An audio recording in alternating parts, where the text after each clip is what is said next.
Hare Krishna, dear Kripamoya Prabhu, please accept my humble obeisances. I'm very happy to introduce you to our students.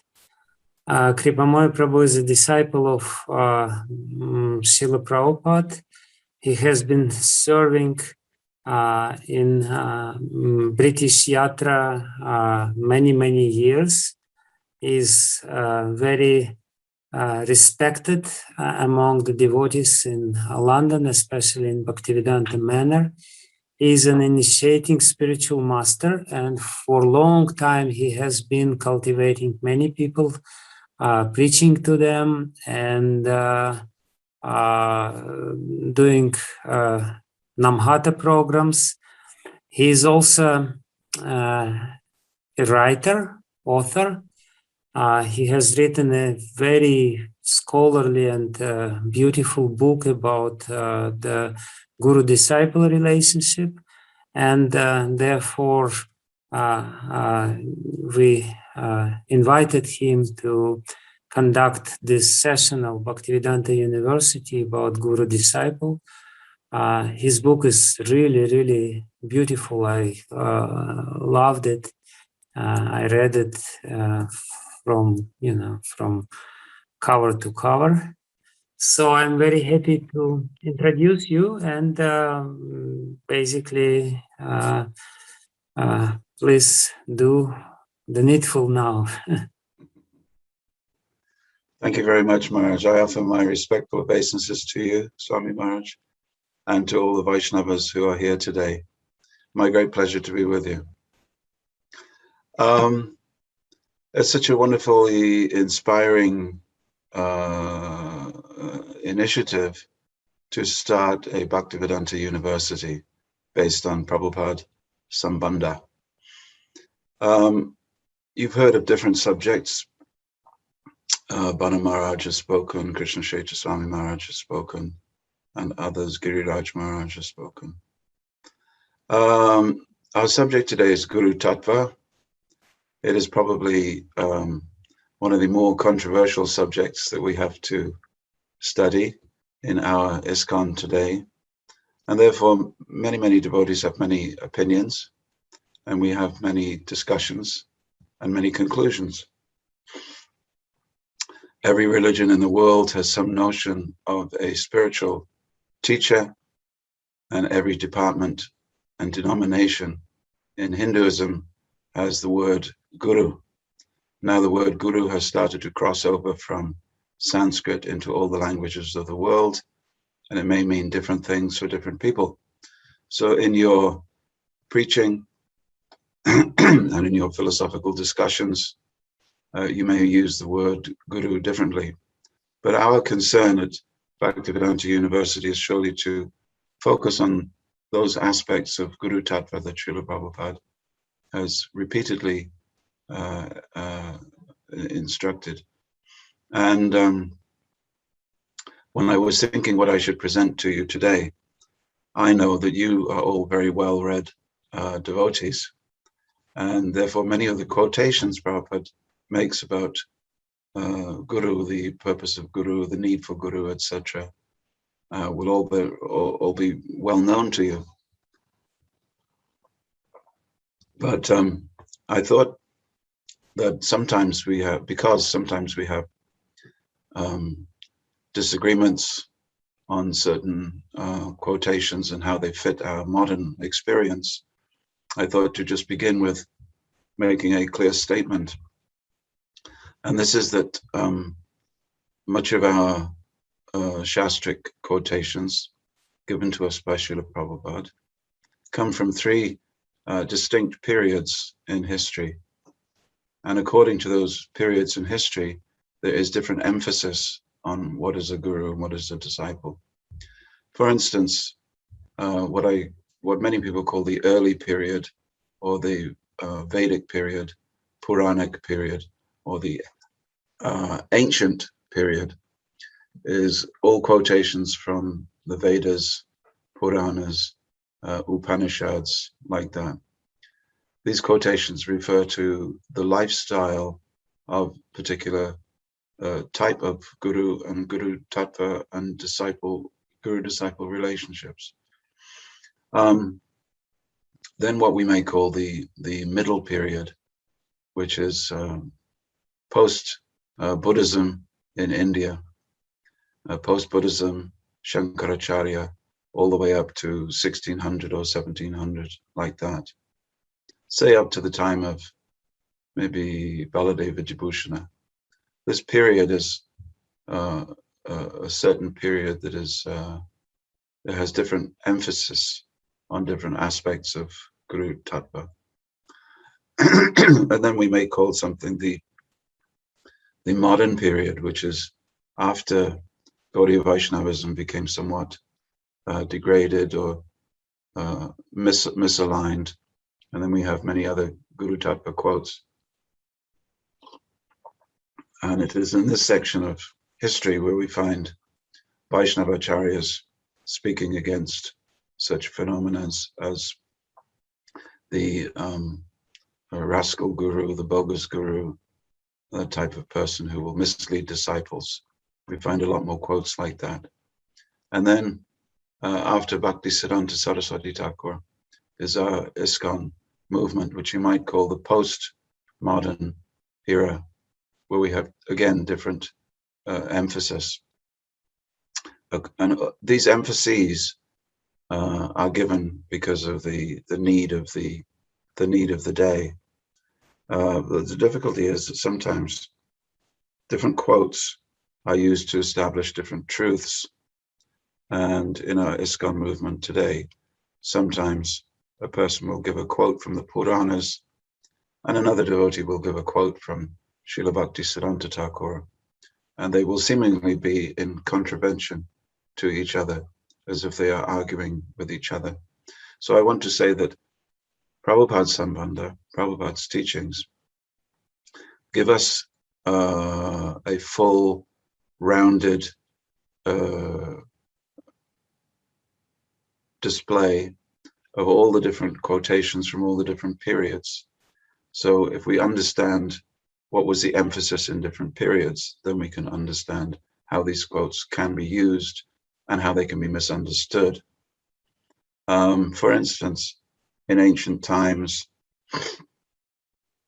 we find that the guru is someone who should be approached with firewood in your hand, samit pani, like this. You come to the guru with firewood in your hand, because the guru is usually an older person who may not be able to collect the firewood.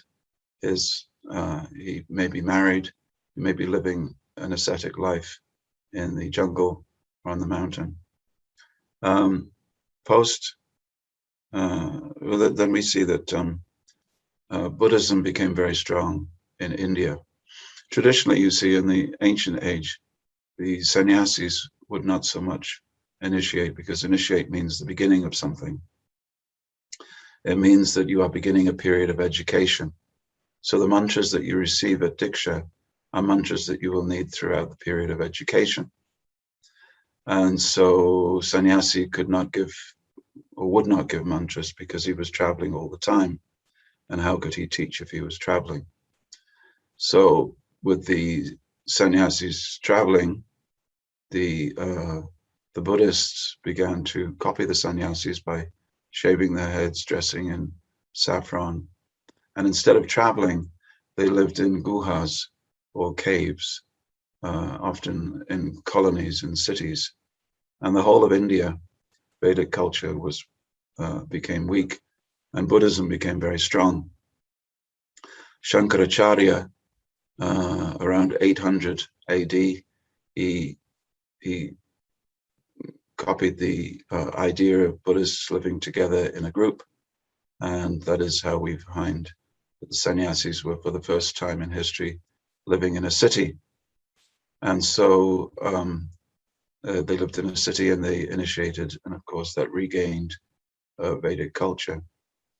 In ancient times, the guru was meant to teach something known as tattva. So tattva was the philosophy, and the ultimate aim was the purushartha, and the means for achieving the ultimate aim was called hita, or the modus operandi by which a disciple would achieve the ultimate aim. So after some time in the middle period, we find that different words are used to describe the same set of teachings, because according to analysis of a Vedic text, there is the metaphysical relationships between different entities, the soul or consciousness, and matter and God. These three metaphysical entities, the relationships between all of them are described. So this is the relationship, or the knots, the things that bind them together, is known as sambandha. And in a text, when we are making an analysis of a Vedic text, the idea is that you look at what is signposted in the text.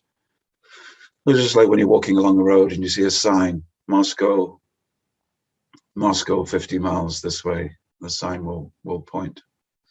And so in a text, what is being signed is the abhida. Signpost is an abhida. So it becomes abhideya. So what the text is all about is abhideya, and of course prayojana is the ultimate conclusion of the text. So the words tattva, hita, and purushartha from the ancient language give way to sambandha, abhideya, and prayojana in the middle period. Similarly, in the ancient period, a shiksha guru was someone who taught grammar, the meanings of words, how to put the syllables together, the pronunciation, how much emphasis to give, strong sounding, weak sounding syllables in a Vedic mantra. This was the shiksha guru, and the theology behind the different words that were being used. In the middle period, shiksha guru often meant a person who was giving the most relevant information, because just after say 200 years after Chaitanya Mahaprabhu, the Diksha Guru phenomenon, which was heavily influenced by Islam in India at that time, where the Islamic leaders extracted a tax from the gurus as jizya in order to practice Hinduism. And then this one of the reasons it led to gurus initiating disciples and taking donations from them, but not teaching them very much.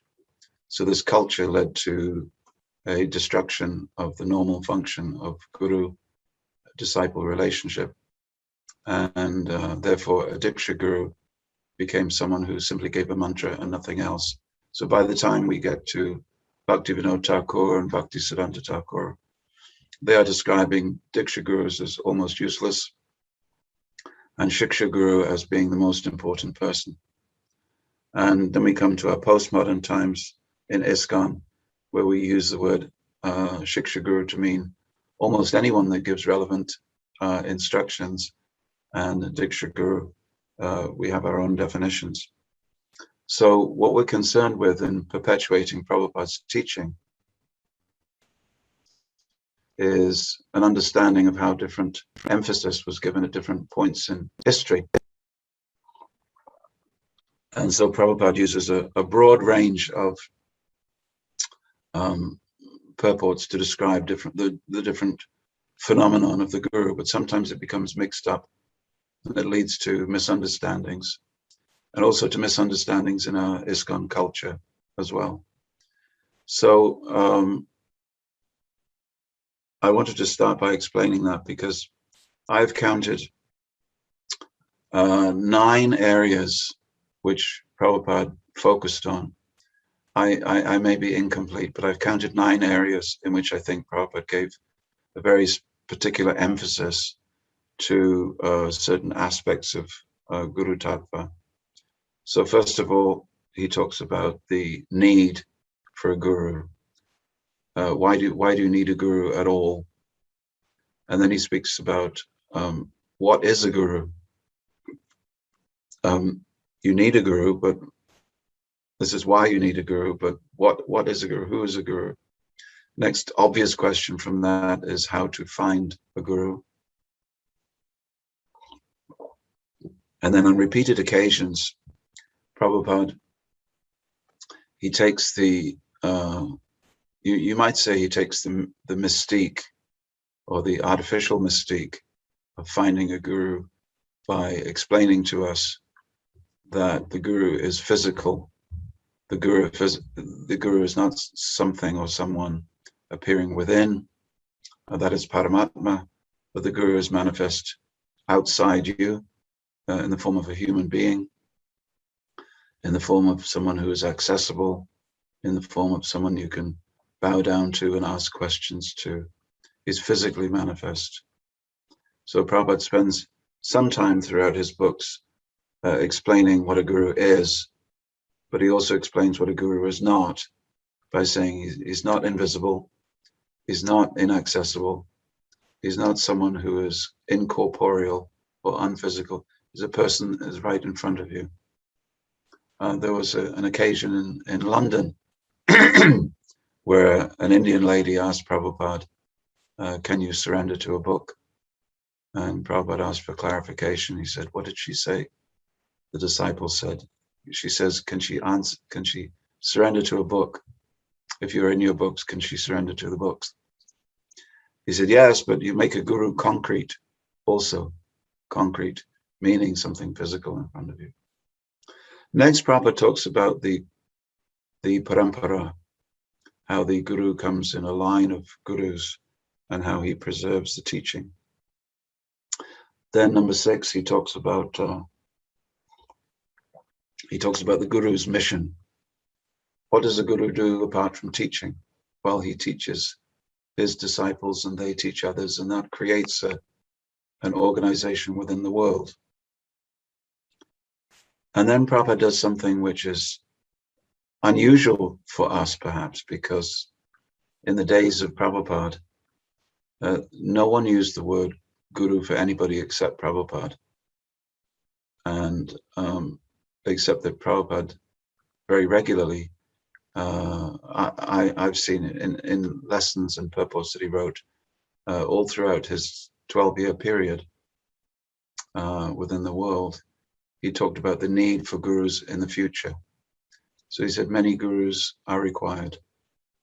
The guru is not an exclusive person who's inaccessible and there's only one or two of him, which was the perception that we had with Prabhupada, that Prabhupada was the only pure devotee.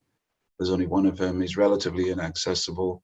This, if you like, is the template or the blueprint for a guru in the 1960s and 70s within ISKCON.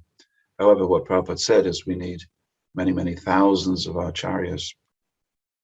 So this is something that often gets forgotten in our ISKCON today, that we have a relatively, still a relatively selective, exclusive understanding of the guru as a somewhat very small number of people. The way Prabhupada, at least in 1975 and 67 and 72, he describes the guru as being as many as possible.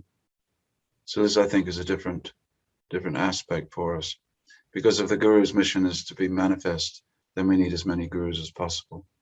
However, all gurus may not be, as Prabhupada says, perfect.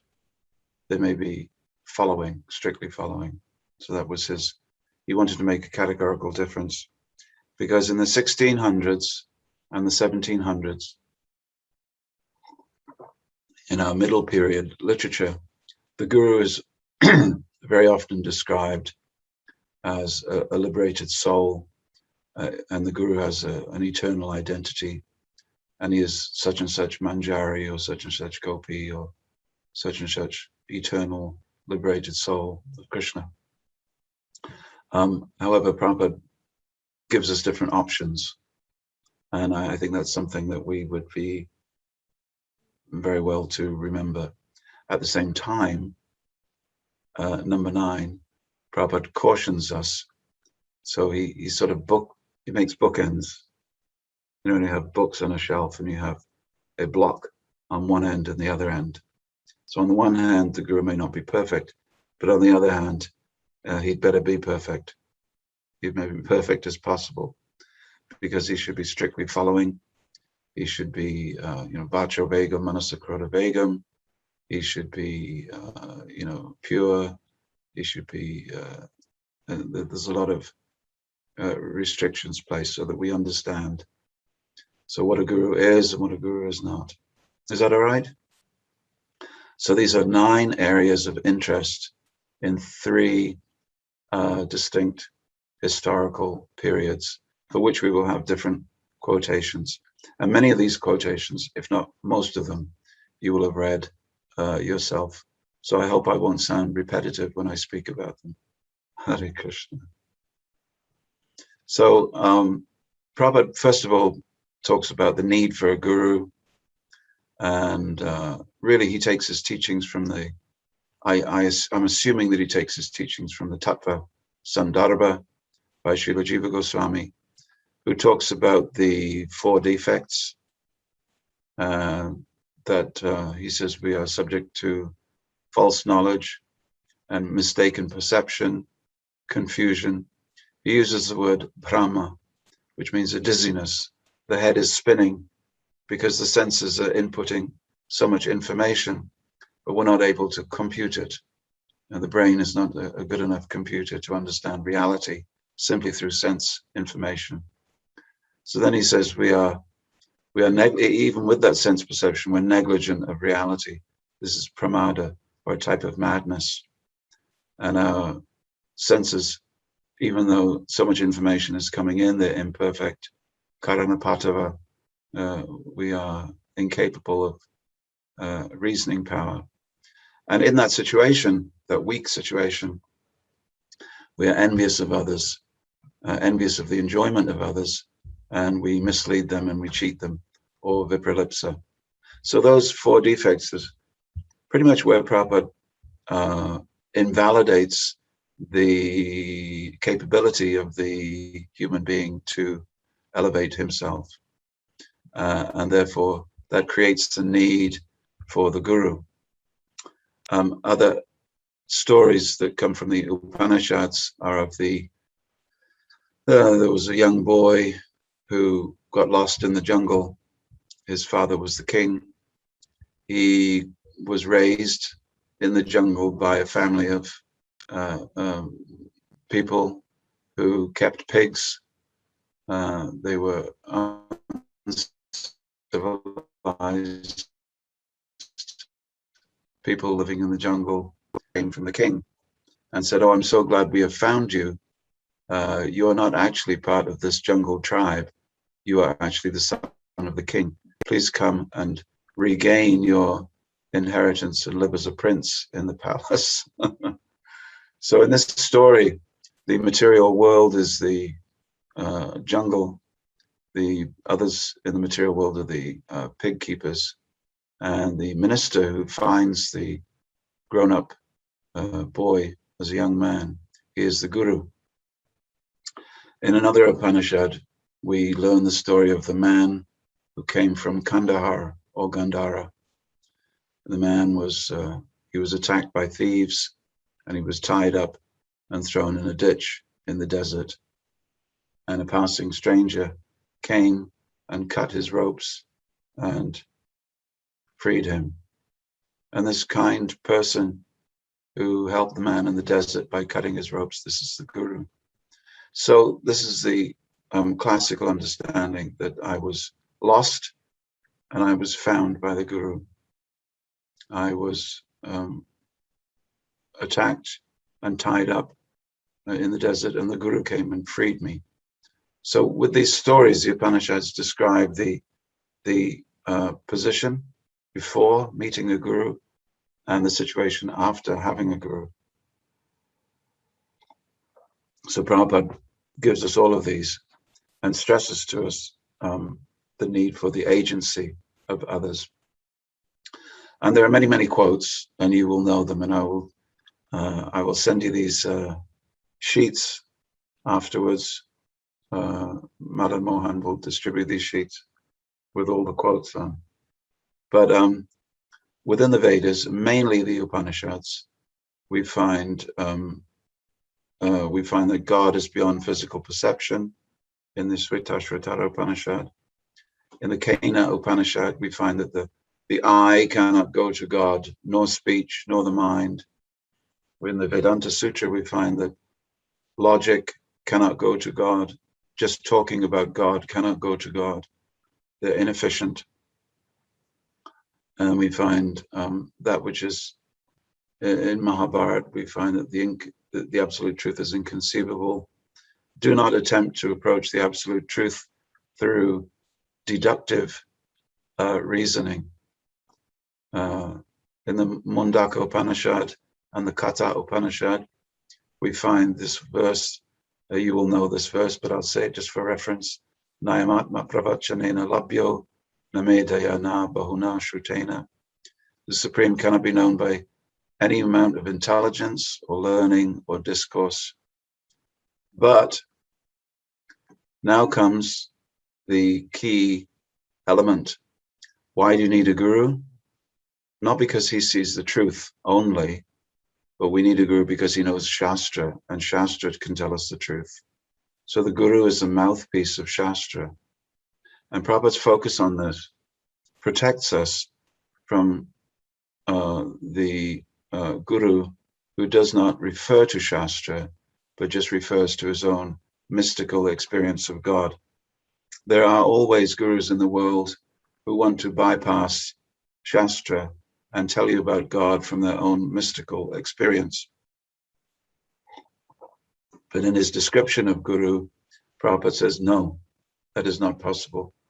A Guru is a mouthpiece of Shastra, speaks from Shastra, because Shastra is created by God, and the Guru who knows God will have done that through Shastra. So there is no such person as a Guru who does not speak Shastra. So Prabhupada is very, very strong on that. Then the Katha Upanishad says, well, who can help us to know Shastra and know God? And that's where we find this Tarko Pratishta Shrutaya. Excuse me, not that one. But it says that by deductive reasoning we don't, but by especially qualified persons, they can speak on it. Then we find in other Shastra Mahabharata, we find Mahajano Yena Gata Sapanta, that God is within the grasp of the great devotees. Let me read. Interesting, in the Mundaka Upanishad, we find, and these are all when I say Mundaka Upanishad or Sritashvatara Upanishad, these are the quotations from Shastra that Prabhupada chooses to share with us. So then we go on to the next aspect of Guru found in the Vedas, that some people, some souls, are chosen by God to represent him. That's Nayam Atma Pravachanena Labhyo. But he reserves the right to reveal himself to certain people. So we have this dual aspect of the Guru. One is that God has chosen him, he's revealed himself to him, but that doesn't bypass the other aspect of Guru, is that he has achieved understanding of Brahman by understanding the Vedas. So Shastra, God's choice, and the Guru's personal qualifications, we all have there. Chandogya Upanishad gives us Acharyavan Purusho Veda. If you have a Guru, you can know things as they are. And one of Prabhupada's favorite quotes was the Mundaka Upanishad, first chapter, first book, second chapter, verse number 12. If you know it, you can say it with me. That is the Tadvigyanartam Sa Gurum Evabhikach Chet. And Prabhupada makes, in many purports, Prabhupada makes this eva bigachchet, you must go. Eva means, he says, certainly you must go. Bigachchet means you must certainly go. So this is Mundaka Upanishad. This is a very common in Prabhupada's teachings. And then in Svetashvatara Upanishad, we have, well, what happens when you find a guru? We have, well, Yasya Deve Para Bhaktir, Yata Deve Tata Guru. All the meaning of scripture, all the meaning of Shastra becomes manifest in the heart of someone who has devotion for the Guru. And Srimad Bhagavatam, we find in the conversations between the Nava Yogendra and the king, that Tasmat Guru Prapadyeta, take shelter of a Guru. And then, of course, all of the Upanishads are spoken by Krishna in different ways in the Bhagavad Gita. Sometimes we have verses from the Upanishads directly quoted by Krishna in the Bhagavad Gita. And perhaps this might be a problem for other philosophers, that God is quoting from a scripture rather than speaking his own truth. But in our system, if God creates the Vedas, then he can speak them at a later date or whenever he chooses. So then we have a very famous verse everybody knows, Tadvidhi Pranipatena Pariprashnena Sevaya. These are the functions of a disciple to Pariprashna. We'll go into that a little later. So I hope that has clarified the aspect of the need for a guru. And in many times, and the reason why Prabhupada gave emphasis to anything was so that we would understand. The reason why he gave repeated emphasis to anything was that because we were failing to understand. And the reason why he said it over and over again was because devotees constantly came to him with their misunderstandings. Because the tendency of the Western mind, I don't know how it is in Russia, but the American mind and the European mind is to try to turn the guru into a friend,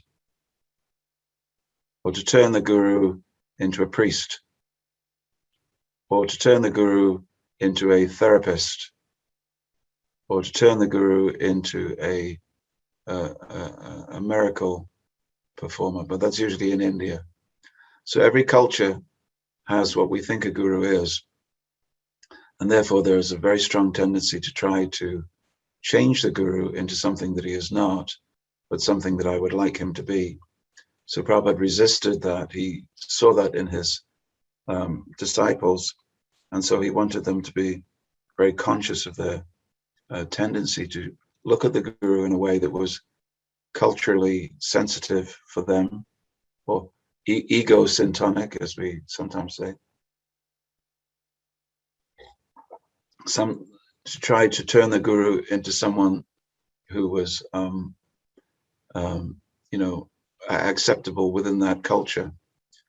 But Prabhupada's insistence, I believe, was that we should all understand what is a guru in terms of what Shastra says a guru is. In other words, we are the servants of the Guru-tattva culture, not that we are trying to modify the guru or modulate the guru to be something that we would find more acceptable. So next area, is this all right? Can you wait? Put your hand up if you're okay. Just give me a wave. You're all right, okay. So the trying to understand what is a guru. Kripamoya Prabhu, just a second. It's just that when you ask devotee to do something, there is a delay in my interpretation. Achha. So you may want to wait for a few seconds before they respond to what you request them to do. For instance, when you ask them to raise your hands, then the devotees will, it will take a few seconds for them to hear that from me. Okay. So please don't be surprised and don't respond immediately to what you say. Okay. Yes. I was just asking that if the speed is okay and we are okay with this level, then we can proceed. And I was asking everybody if you could just raise your hand and give me some initial feedback. That was all it was. Okay, good. Now I see some happy faces, so I'm happy too. So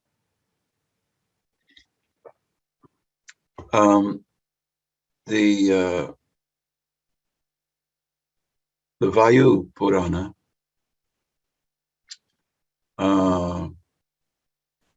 in ISKCON today, we in our postmodern period, we use the word guru. We don't use the word acharya. We only use the word acharya for one person, and that is Srila Prabhupada or other previous historical acharyas. And that's all right. That's one of the three meanings of acharya. But in ancient scriptures, we'll find that acharya and guru are interchangeable terminology, just so that is understood. So when we hear the words acharya from a Vedic scripture or the Upanishads, we should understand guru. When we see guru, we should understand acharya. And so acharya does not only mean the head of an institution, it can mean a guru living in a jungle, because acharya means achar is behavior. Chara means the flow of a river, chara, and a person's character is known as charitra. And acharya means one who has embraced the flow of the river of Dharma.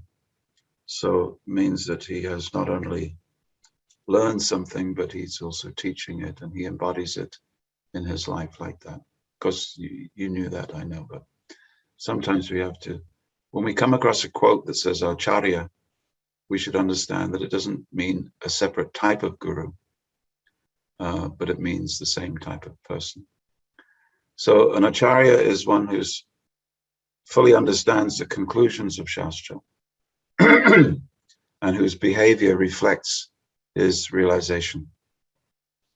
He's a living example for what he teaches, and he teaches the meaning of scriptures by his words and his actions. So that's the description given in the Vayu Purana. And in the Manu Samhita, we find a very famous quote that Prabhupada used many times in the second chapter of the Manu Samhita, verse 140, is this Upaniya Tula Shisham Veda Madhyapayat Dvija, a guru or acharya Brachakshate. Acharya is one who gives the sacred thread, trains the disciples in sacrifices, and teaches them the confidential meaning of the Vedas. He's known as Acharya, according to saintly authorities. However, by the time we get to the Shiksha and Diksha sort of separation in the time of Bhaktisiddhanta Saraswati, Bhaktisiddhanta Saraswati was very strong against acharyas or gurus who were giving initiation by whispering the mantra into the ear, but not really teaching them anything. Bhaktivinoda Thakur, he said, this is useless. And Bhaktisiddhanta Saraswati said, well, he said, all the Diksha Guru is doing is just blowing some wind into someone's ear. He said, you're not doing anything. So his translation of this verse is, an acharya is one not only who gives the sacred thread, but who also teaches. So that was his emphasis. Okay. So I thought that the next aspect surely must be, how do you find such a person? And interestingly enough, Sri Krishna in the 11th canto of the Srimad Bhagavatam describes 3 stages that one goes through in order to find a guru. In the Bhagavad Gita, Krishna says, just find one, surrender to him and ask questions. But in the longer conversation with Uddhava, Krishna describes how that happens. He says, first of all, your mind is your guru, because your mind reaches a point where you look at the world and you think, this is crazy. I need something more than what this world is providing. So then you begin looking for teaching. And he said, at that point, the whole universe begins to teach you. God begins to teach you through the universe. And Krishna himself tells the story of the young man who had 24 gurus. And the third stage is where Krishna says that every lesson taught to you by the universe, all the good qualities reside in the body of the sadhu. And of all the different qualities that the sadhu has, the most important is that he is surrendered to me. So this is Krishna describing personally to Uddhava what is a guru. So the question was asked to Srila Prabhupada's guru, where does a person find his guru? And he gave an interesting answer. And it may help sometimes in our ISKCON movement to understand that it's not the business of guru-disciple relationship is very much not in the control of the GBC or the personal qualifications of the guru, but the aspirations of the disciple as well. So Bhaktisiddhanta Saraswati said, whoever Sri Krishna, the embodiment of compassion, chooses to send you as your guru, that person alone will manifest before you externally as the Mahant Guru, the guru in the form of the foremost living sadhu. By the mercy of Bhagavan, we obtain a guru, and by the mercy of guru, we obtain Bhagavan.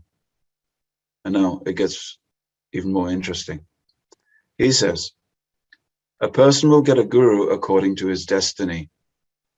People of different types vary in their disposition, and therefore Bhagavan, who knows everything, sends them each a particular type of guru. There are those who want a Nishkapata Kripa, the real mercy of Bhagavan. Being pleased with such simple-hearted, sincere persons, Bhagavan manifests before them as the guru. But for those who want Kapata Kripa, the deceptive mercy of Bhagavan, Bhagavan will send them a so-called guru according to the particular disposition of their heart. There is no impediment for one who is sincere. He will very quickly meet a bona fide guru. And when this happens, of course, Chaitanya Mahaprabhu says, Brahmanda Brahmite Kona Bhagwan Jeev Guru Krishna Prasadi Pai Bhakti Lata Beach.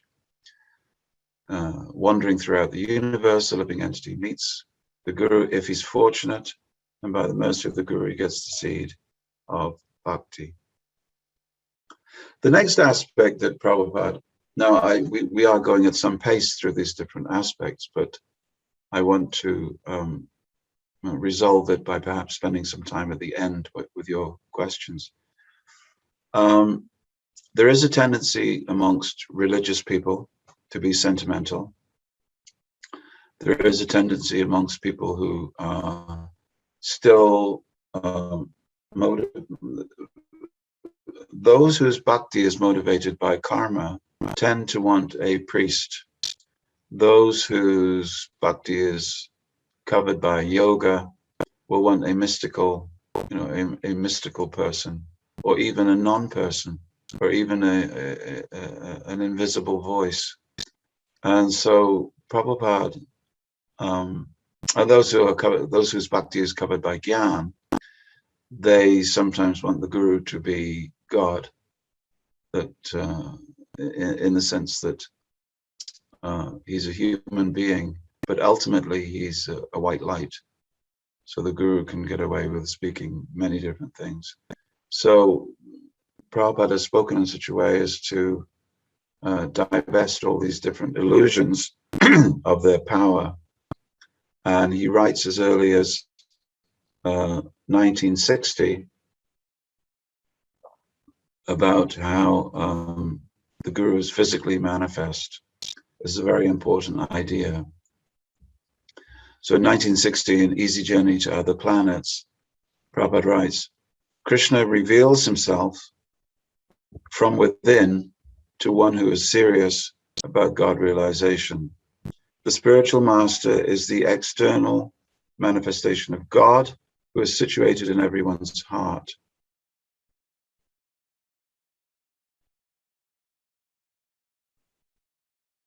As the super soul. And then in a class in, I believe, 1966, this is 6 years later in New York, Prabhupada says, Krishna, he is within our heart. As soon as we become a little inclined towards Krishna, then from within our heart, he gives favorable instruction. Krishna is the first spiritual master. And when we become more interested, then we have to go to a physical spiritual master. And then he uses Tadvidi Pranipatena. So he's talking about a physical manifestation. Again, he says in 1976, the same Paramatma, when he comes before you, being merciful upon you to teach you from outside, that is the Guru. That was in October 1976. And in 1974, he says, without, in the physical form of the spiritual master, and within, as the spiritual master within the heart. So there are many, many quotes like this. Is that okay? And in a beautiful quote in the story of Dhruva Maharaj, in the story of Dhruva Maharaj, Prabhupada makes a very nice point. He says he was recommended to meditate on God. He says the supreme spiritual master is Krishna, who is therefore known as Chaitya Guru. He helps from within, and he sends the spiritual master who helps from without. The spiritual master is the external manifestation of the Chaitya Guru, or the spiritual master sitting in everyone's heart. Prabhupada's terminology, of course, you will know that Prabhupada uses the word Acharya, or uses the word Guru. Most often he puts it in English as spiritual master. So all of these are equal expressions. But what about the Ritvik ideas that the Guru is manifest, of course.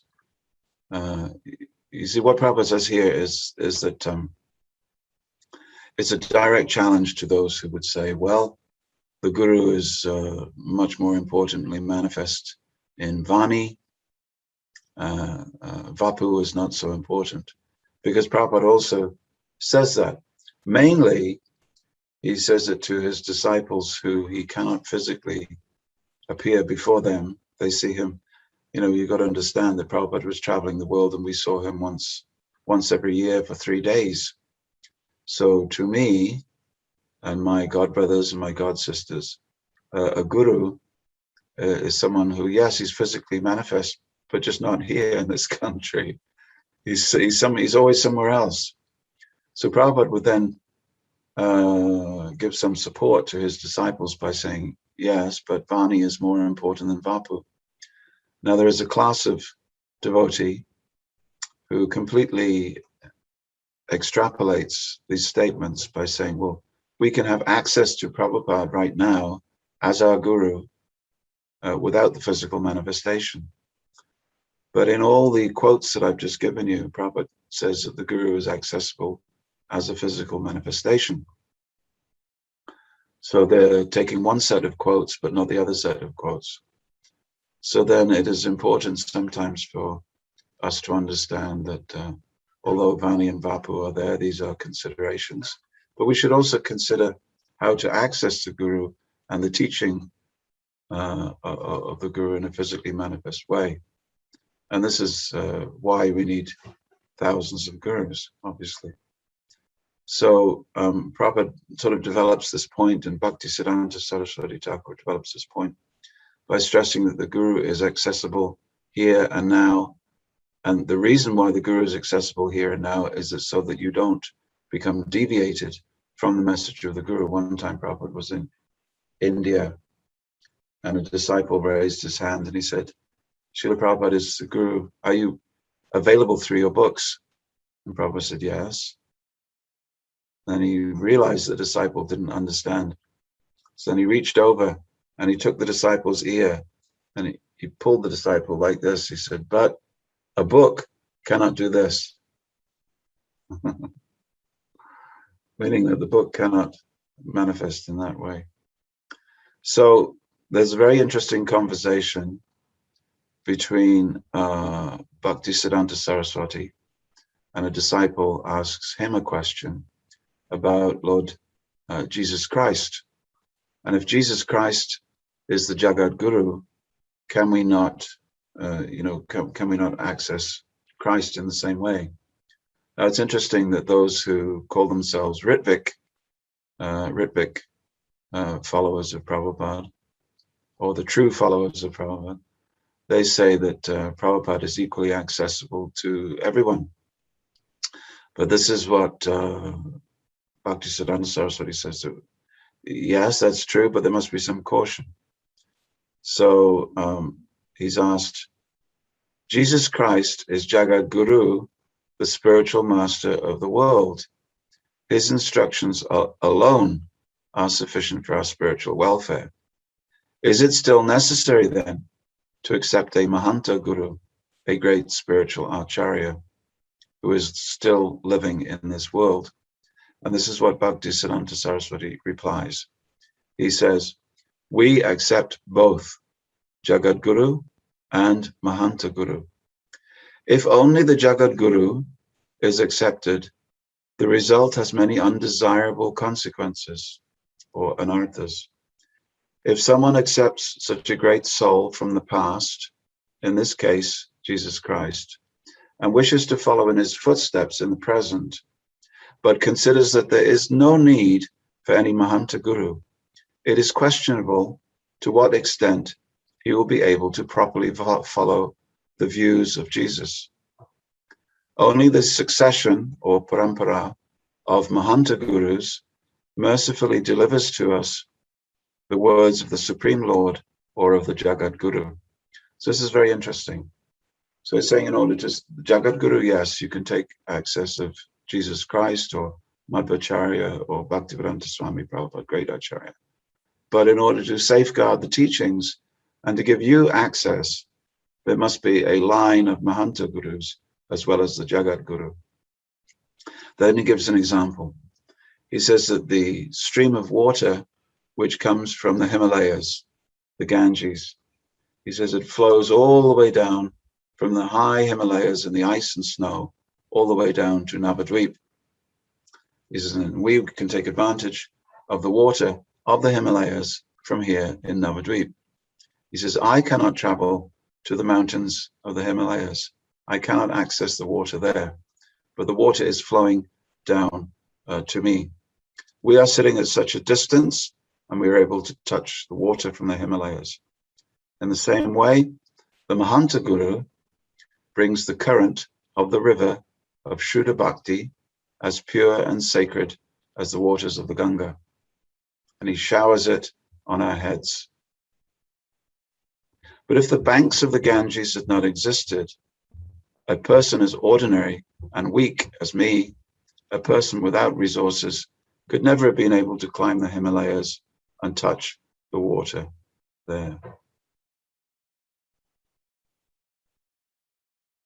If the teachings preached by, and just listen to this because it's very important for us in our mission of ISKCON going forward. If the teachings preached by Jesus Christ 2,000 years ago are not carried forward through Guru Parampara into the present time, if Jesus Christ's message is sought only in his books and recorded instructions, then there is a possibility that we will mistakenly accept distortions of the truth preached by him, or even accept views that are opposite to his as his own. Mahanta Guru is also Jagat Guru. He is the manifestation of the previous Jagat Guru. He receives the teachings of the Jagat Guru through the Parampara and mercifully delivers them to us. Good. So you will know this idea of Parampara. Parampara means one after the other, and Sampradaya means a school of thought which has reached us today from the mechanism of the Parampara. Parampara, one after the other, after the other, after the other. And Prabhupada many times used the idea of the mango at the top of the tree, the mango being the ripest, sweetest mango at the top of the tree, and a succession of men standing in the tree who will pass the mango one to the other, to the other, to the other, so that we can taste the sweetness. So same idea. Why mango? Because it is very delicate. You have to handle it delicately. So only those people who have handled the Siddhanta very delicately form the Parampara. There may be many others in the community, but the Parampara is clearly established by those who are the most careful. So then we turn again to the Vayu Purana. Achinoti hi shastraratam acharya stapayatyapi swayam acharati yasmad acharya stena kirtita. An acharya is described as an acharya because 1, he studied, 2, understood, 3, practices, and 4, establishes the meaning of Shastra in the behavior of others. So that these 4 things make a guru, acharya, or spiritual master. He studies, and there are different words for each of these people. If you teach, for instance, if you teach Shastra, but you don't practice it, you're known as pracharaka. If you follow Shastra, but you don't teach, upadhyaya. But if you learn it, understand it, teach it, and follow it, and teach it to others, and establish it in them, these 4 things, then the word acharya or guru is properly established. Actually, the ancient word guru means one who's just heavy with knowledge. It doesn't mean one who teaches that knowledge. Acharya is the one who teaches. But because we have equalized those words, so we use the word guru as also meaning one who teaches. So the other meaning of the guru is that he has to make the teachings accessible, which may mean, for instance, language. It's very hard to be a guru in Russia if you don't speak Russian. Imagine that Prabhupada had gone to, Japan. Prabhupada was invited to Japan in 1962, and if he'd been successful in Japan, then all of our books would have been in Japanese, and our movement might not have reached, well, it would have reached Vladivostok, I'm sure, but it would have been a different history. But guru usually means one whose teachings are in the language that the person is able to understand, and he has preserved them without changing them, etc. But they're accessible to contemporarily, but in the business of making them relevant and accessible to people, the guru has to make sure that he doesn't change it. In other words, you have to be very careful when you change something from English to Russian, so that there's no misunderstandings there.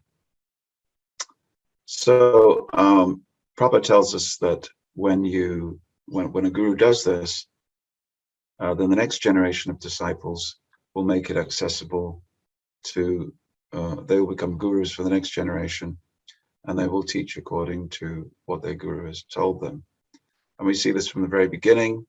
In the Srimad Bhagavatam, we find how Srila Vyasadeva codified and protected the literature of the Vedas and made it accessible for people who may not be able to recite it by heart, but who wrote it down in writing, Devanagari, and then gave it to different disciples to teach their own disciples.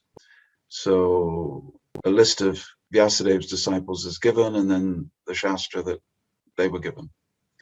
So Payala Rishi looked after the Rig Veda, Jaimini looked after the Samaveda, Vaishampayana became the professor of the Yajurveda, and Angita Muni the Atharva Veda. And then Ramaharshan Sutta, you will remember, became the protector of the Puranas. He was the grand disciple of Srila Vyasadeva. So this is the Guru's work. It's not just that he knows the Vedas and he teaches the Vedas, but he has to make sure that the Vedas survive in the world, are relevant and accessible for common people, and that his disciples will be very strong in their understanding, behavior, and also their teaching as well. So without teaching his disciples and empowering them, the Guru's work is not done. Only when he safeguarded the Vedas for the next generation is the Guru's mission in life complete. So the Guru's happiness is when he sees his disciples also caring for others and preaching. And in this way, the ancient knowledge can be preserved and yet always kept fresh. And that may mean that the Guru's disciples work together. Often you go to take initiation to the Guru, he teaches you, you leave the ashram, you go home. There may or may not be a working together with all of your god brothers like that as tradition. But some god brothers may work together to preserve the Acharya's teachings, his library, his name, his fame, his compassion. And they write and they broadcast. And when they work together like this, we call it a sabha or a sammelan or a mission. And in February the 5th, 1919, so 102 years ago, Bhaktisiddhanta Saraswati started a human mission. He created something that was not there so much before. There was isolated Gaudiya Vaishnavas living in different places. The teachings had been allowed to slip into something of private practice only.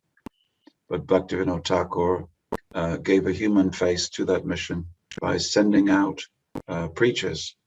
So when those preachers work together, we call that an institution or an establishment or an organization. So in 1919, Saraswati Thakur gave it a shape, and he called that the Vishva Vaishnava Raja Sabha. And he said that this is the third descent of the Vishva Vaishnava Raj Sabha in this world. First was with the 6 Goswamis who created the Vishva Vaishnava Raj Sabha, which means the organization of the chief of the Vaishnavas, Sri Chaitanya. So Vishva Vaishnava Raja Sabha. The 6 Goswamis created that, and they had an organization, and different Goswamis were responsible for literature, deity worship, debate, and establishing philosophical strength, moral behavior, all of that kind of thing. So then, after some time, that disappeared. Then it came again in the time of Bhaktivinoda Thakur, who formed his Namahata. Then it came again Bhaktisiddhanta Saraswati said, in the form of the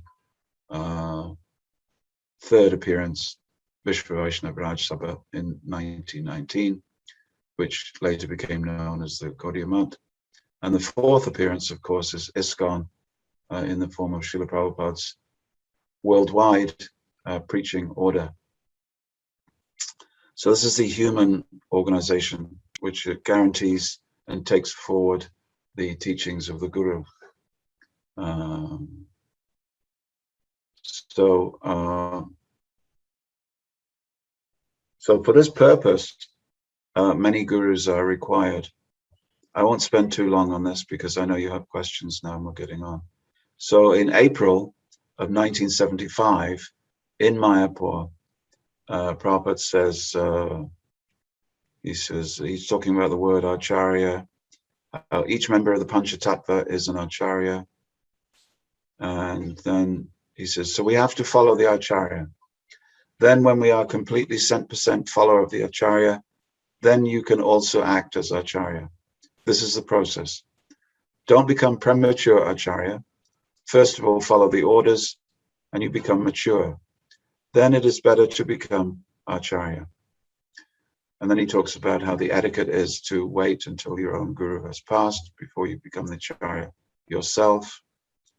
He goes on a little bit more and he says, to become Acharya is not very difficult. So in the beginning, he says that, become pure follower. But then he says, it's not very difficult. First of all, to become faithful servant of your Acharya, follow strictly what he says, try to please him and spread Krishna consciousness. That is all. It is not at all difficult. Try to follow the instruction of your Guru Maharaj and spread Krishna consciousness.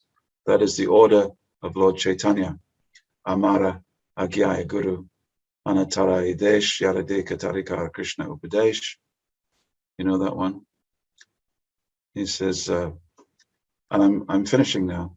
So your attention on this last piece. He says, so one who is spreading Krishna Upadesh, simply repeat what is said by Krishna, then you become Acharya. Not difficult at all. Everything is stated there. We have to simply repeat like a parrot. And he says, not exactly parrot. Parrot does not understand the meaning. He simply vibrates. But you should understand the meaning also. Otherwise, how can you explain? So we want to spread Krishna consciousness. Simply prepare yourself how to repeat Krishna's instructions very nicely without any misinterpretation. Then in future, then Prabhupada starts talking about numbers. Suppose you've got now 10,000. He's sitting in front of his disciples in Mayapur, 1975, just encourage them to go to their respective countries after the festival and preach. We shall expand to 100,000. That is required. Then 100,000 to 1 million, and million to 10 million. By this time, all the devotees are Jai Prabhupada. Prabhupada says, so there will be no scarcity of Acharya, and people will understand Krishna consciousness very easily. So make that organization. Don't be falsely puffed up. Follow the Acharya's instruction and try to make yourself perfect. Then it will be very easy to fight out Maya. And because he said this in 1975, it was an echo of things that he previously said. And I'll send you all the quotes. But he said that in 1967, he was talking about it. And Prabhupada came in 65 to America. 66, he started ISKCON. And in 1967, he was already talking about his disciples becoming Guru. He said, I wish that in my absence, all my disciples become the bona fide spiritual master. 68, he said the same thing. 68, 69, 69, 71, 71, 73, 75, 76. Okay. So there are many, many statements like that. 73, He said it at Bhaktivedanta Manor in 73. I came in 74, but this statement was still, how you say, reverberating at Bhaktivedanta Manor because Prabhupada had spoken it in the Vyasa Puja the year before. So we knew this statement. We were told this statement. He said that you are the next. You will take. You are the next in line. He was speaking to everybody. You are the next in line. I have that quote. But the other aspect to balance that is, of course, that in 1976, I was present when Prabhupada came from Germany, where the German devotees had made the mistake of lying to the public and collecting money and not sending it to the starving children in Bangladesh, etc. And so the police had come and taken their records and their money and everything. And so Prabhupada was very disappointed with them. So he walked into Bhaktivedanta Manor. We received him. I sat down in front of him. And Prabhupada said, so a devotee who's a sadhu must not do anything wrong. He said, if an ordinary man does something wrong, he said, this is like a black spot on a white sheet.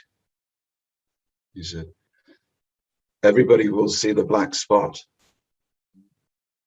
They will not see the white sheet. They'll look immediately to the black spot. He says, if an ordinary man does something wrong, he said, no one will care because he's an ordinary man. Oh, well, he's an ordinary man. But if a sadhu does something wrong, it is like a black spot on a white sheet. Everybody will look at the black spot. Now, this is interesting because in other verses, Prabhupada says that if a sadhu does something wrong, it's like a black spot on the moon. He said, we don't criticize the moon when it has black spots because the brilliance of the moon is so brilliant. But on this particular occasion, I'm telling you exactly what he said. So he said it is like a black spot. Everybody will look at the black spot and they will talk. Oh, here's a sadhu, but he did this wrong thing. So Prabhupada, he placed the bookends for us. On the one hand, don't do anything wrong. Try to become pure, represent these teachings.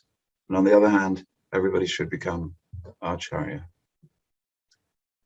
But he says, Guru may not be perfect, but then he issued different cautions. And I will just end by telling you there's a South Indian acharya. This is not Bhaktivedanta Bani, but there's a South Indian acharya called Pillai Lokacharya. And Bhaktivinoda Thakur liked his writings and translated them into Bengali. And Bhaktisiddhanta Saraswati had two members of the Sri Vaishnava Sampradaya come and speak about these things to his disciples in his Gaudiya Mat, the Chaitanya Mat in Mayapur. So Pillai Lokacharya, he wrote a book called Vachana Bhushanam, and he's about the year 1300, like that. And he said that there's delusions of the Guru. He said the Guru has to be very careful that he does not become deluded by thinking of himself as a Guru. If he thinks of himself as a Guru, then he loses his position. He says the delusion of the disciple, he says the Guru should not think of the disciple as his own personal servant, but should think of him as a co-disciple of his. Kripamoya Prabhu, would you mind if I just catch up with you, because it was a lot of information I have not caught up yet. Okay. I have just explained about Pillai Lokacharya. Would you mind starting over again from the quotes that you wanted to tell the devotees so I could translate them simultaneously, because it's very important. Yes, thank you. From which point? From the point when you started quoting Pillai Lokacharya's works. Oh, okay. So this is Vachana Bhushanam. It means the ornament of speech. And he says that this was his sort of big book that he wrote towards the end of his life, in which he codified many things that he'd understood. I just thought it is interesting for us because he writes that the Guru may be sometimes subjected to illusion if he's not careful. And the illusion, the chief illusion, is that he thinks of himself as a Guru. And that this prevents him from being able to function. So the Guru should always think of himself as a disciple. That's the meaning of that one. So then the Guru should think about the disciple not as a servant of him, but as a servant of his Guru.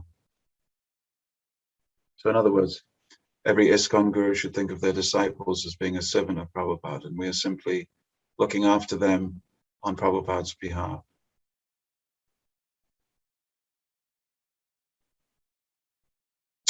Then he said, further to this, he said, delusions come as a result of instructing disciples. He says there's 4 things. When the Guru seeks to gain financially from the disciple, it's not that the disciple should not give dakshin. The disciple should give dakshin as much as he likes, but the Guru should not be looking for it. If the Guru looks for it, then that is a problem. And the delusion that one is, next one, is that the Guru should not think that he's actually facilitating the liberation of the disciple. Meaning that the pipe coming down from the house should not be congratulated for delivering the rain. The rain is coming from a higher place and the pipe is just the means. So the Guru should think of himself, this is God's grace, this is Krishna's grace that is delivering this disciple, not me. If I say something worthy, that is Krishna's inspiration. It's just so that the Guru doesn't become overtaken by ego. And finally, the Guru should not expect service from disciples, or they are meant to serve him because, of course, pariprashnena sevaya, they're meant to ask questions and serve him, but not that he looks to them for service, not that he becomes attached to their service, or that he looks to them for companionship. So those are just a few cautions from the year 1300, which may be relevant. So I think I should rest there. I don't know how long I've been talking, probably much longer than an hour.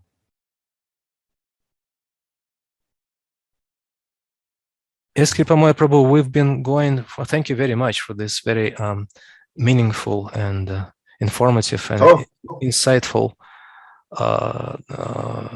exposition on this topic. We might have some questions from the devotees who have been listening to you, and I can ask them to raise their hands or send their questions by chat. Either way, you'll see them raise their hands. For instance, there is one hand up, Devakinandana Prabhu, a devotee who is responsible for a major educational project in former Soviet Union, and he also looks after the Russian Bhakti Shastri in Mayapur. So he has raised his hand, and I can give the floor to him, if you don't mind. So we can go for a few minutes. It's already 1 hour and 25 minutes into your class, but we could go over time as long as we have questions. Девакинандана Прабhu, вы можете задать ваш вопрос.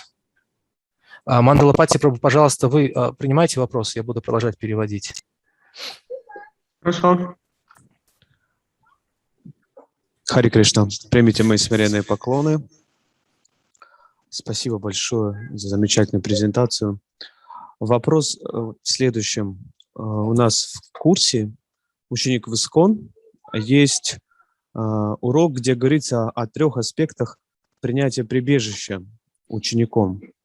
Он может принимать прибежище у Шикша-гуру, Дикша-гуру и у Шрилы Прабхупады в равной степени. То есть означает, что он может в каком-то одном из аспектов принимать прибежище. Могли бы вы раскрыть эту тему, потому что немного возникает вопрос вот у Шрилы Прабхупады, как он принимает прибежище, получается, его наставлений и книг, хотя сам Прабхупада говорил, что нужен кто-то, кто как бы может за ухо тебя подергать. Спасибо. I'll translate the... Дорогие преданные, пожалуйста, выключите аудио, звук в своих зумах, чтобы никого не было слышно. Kripamoya Prabhu, I'll translate the question for you. The question was, oh, by the way, if you see on your screen, there is a tab, Russian, English. When I start translating, then you can switch to English and I'll be able to translate questions as they're being asked for you simultaneously as well, so you don't have to break up the presentation. But the question was, Devakinanda Prabhu said that they teach the course, Disciple in ISKCON, in their Bhakti Shastri course, and there are three categories of shelter that are being described. That the devotee can take shelter of his or her Diksha Guru, Shiksha Guru, or Srila Prabhupada. And his question is, how exactly do we take shelter of Srila Prabhupada? Because today you said that Prabhupada's teachings by themselves, Prabhupada wanted us to take shelter of a physical guru, and you quoted that, they cited the story when Prabhupada pulled the ear of his disciple and told him that a book cannot do that to you. So could you please elaborate on how specifically what is meant by taking shelter of Srila Prabhupada in our context when we don't have physical access to him? Можно еще дополнение сделаю? Дорогие преданные, пожалуйста, пишите вопросы в чате, это лучше будет, потому что тогда мне будет быстрее переводить, чтобы время сэкономить нашего гостя и также ваших всех. Мы будем переводить вопросы из чата. Там уточню, там вот говорится о том, что он может в равной степени в любом из трех принимать прибежище. Devakinanda Prabhu specifies his question that the statement in the course, Disciple in ISKCON, said that a disciple can equally take shelter of these three sources of shelter, Shiksha Guru, Diksha Guru, and Srila Prabhupada, and the word equally was used. So would you kindly elaborate on that? Да, то есть имеется в виду, что он может только у Шрилы Прабхупады.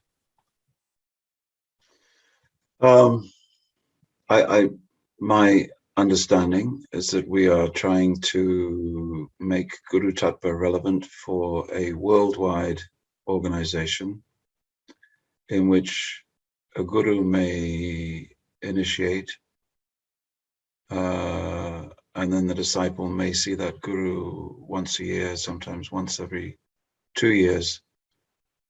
And in the physical absence of that guru, we are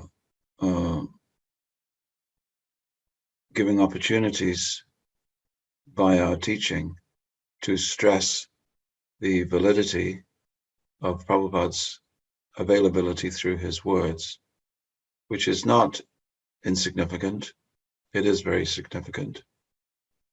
And also the sadhus that we find ourselves living with in ISKCON temples, ISKCON communities, etc. like that.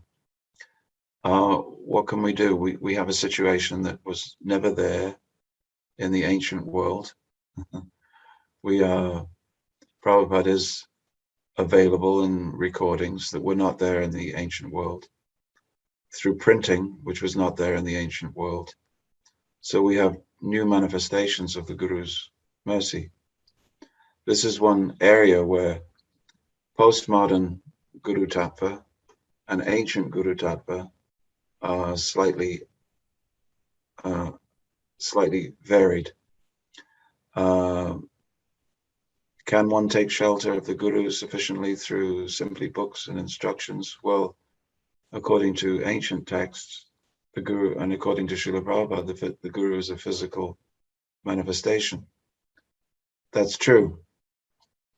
But Krishna also wants to work through the heart and also through any manifestation that is available to the contemporary disciple in the world. So I think that statement has validity, but at the same time, I think that there may be some devotees who wish only to have Prabhupada's books, and they will be missing something if they don't have a Shiksha or Diksha Guru. Perhaps at this time in ISKCON, we are looking for harmony, and we're looking to unite the international society around Srila Prabhupada's legacy. But at the same time, we don't want to invalidate those things that were said by Prabhupada. Prabhupada said the Guru is a physical manifestation. We cannot provide that to everybody because there are 80 or 90 Gurus for many, many thousands of people. They are sannyasis, they're traveling. Therefore, that creates a vacuum into which comes other forms of understanding Guru, having a relationship with Guru. It's just 2021 and we are what we are. We're not ancient, we're not medieval, we are what we are today. So there's some advantages and some disadvantages. Is that all right, Devakinandan? There are many things that we could say. Sorry, Prabhuji, by advantages and disadvantages, I didn't quite catch the last few sentences that you said that we can rely on Srila Prabhupada's recorded instructions in his books. We have a limited number of Diksha Gurus who also travel, like 90 or 80 or 90 of them, and sannyasis, but we shouldn't invalidate other forms of shelter. Is it what you said? Yes. For instance, when we come across, we have an instruction by Srila Prabhupada, we shouldn't then think of ways to invalidate Prabhupada's instructions because of contemporary circumstances. In other words, contemporary ISKCON should not invalidate Prabhupada's statements, but rather we should seek to improve contemporary ISKCON so that it can completely validate Prabhupada's instructions.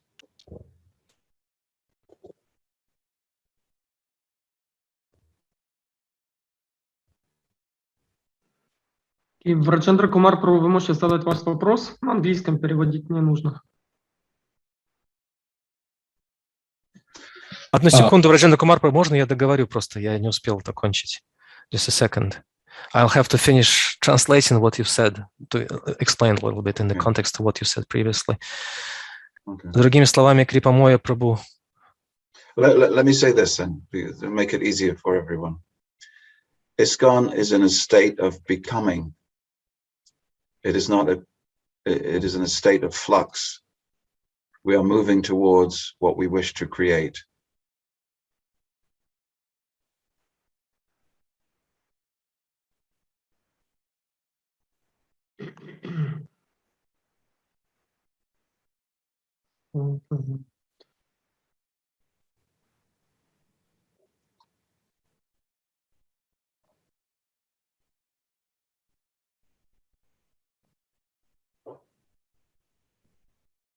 Rajendra Kumar, please go ahead, ask your question, but please ask your question slowly so I could catch up with you translating for devotees as well.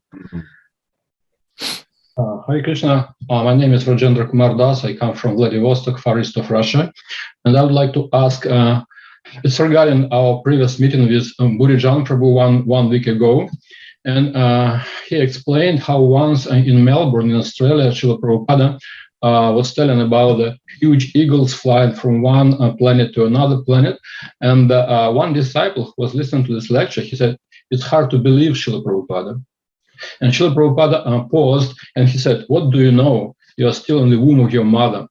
And Brijan Prabhu commented that the disciple, he didn't recover from that statement yet. He didn't explain what it means that he didn't recover. But my question is, what is the only way to answer? Why did Srila Prabhupada smash the disciple instead of giving some, explanation which could remove the doubt? So question is basically regarding the relations of guru and disciple, because sometimes the answer can inspire disciples, and sometimes it can such a negative effect that the disciples didn't still recover from that answer. So can you explain this one? Yeah. The Guru uses different techniques.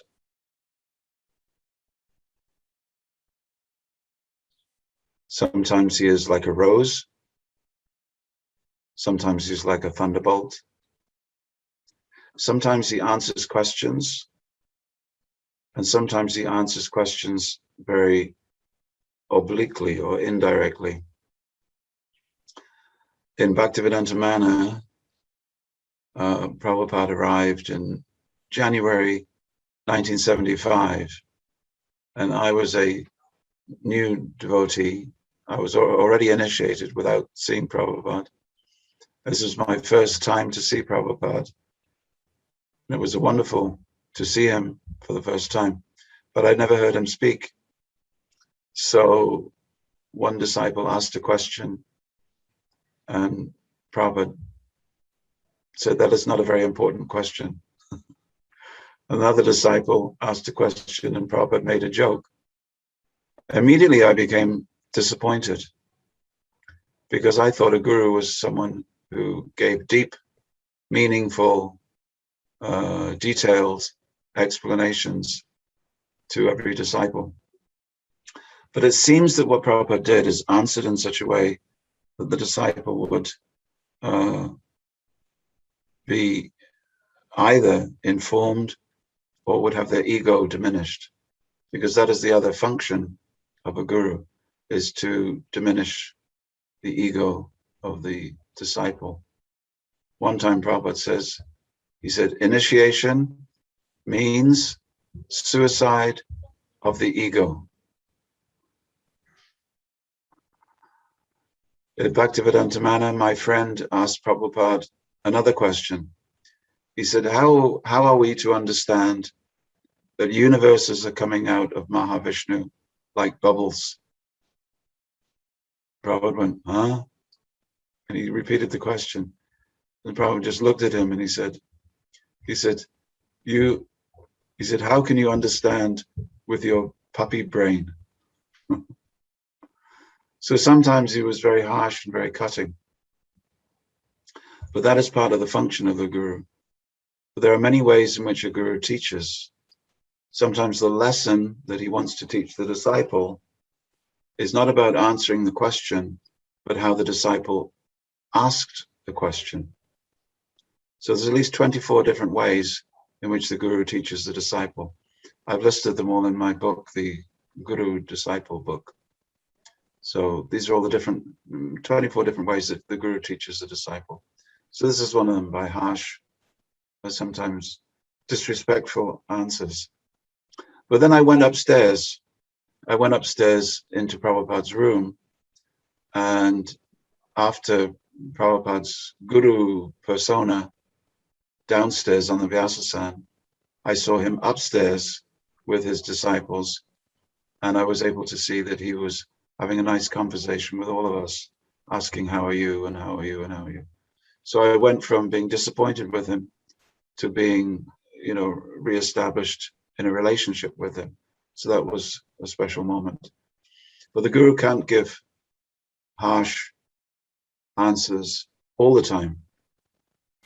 Occasionally he has to balance. And Prabhupada said it is like this. He said, a man is making, in Vrindavan, he says, a man is making a pot, and he has his fist inside the pot, and outside the fist he has a hammer. Tuck, tuck, tuck, tuck, tuck, tuck, tuck. If there is no hammer, he cannot make a pot. If there is no fist to support, then there will be no pot. It will just be a mess. So this way, 2 hands are required. Support and gradually tuck, tuck, tuck, tuck, tuck, like this. So in this way, the disciple is shaped.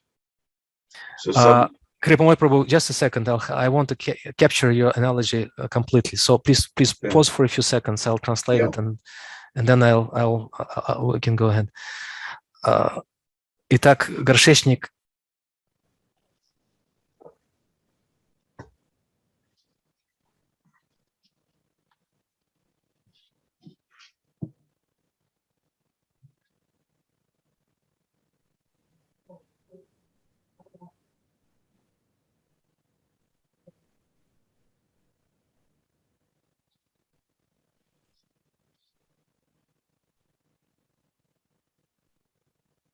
Yes, please go ahead.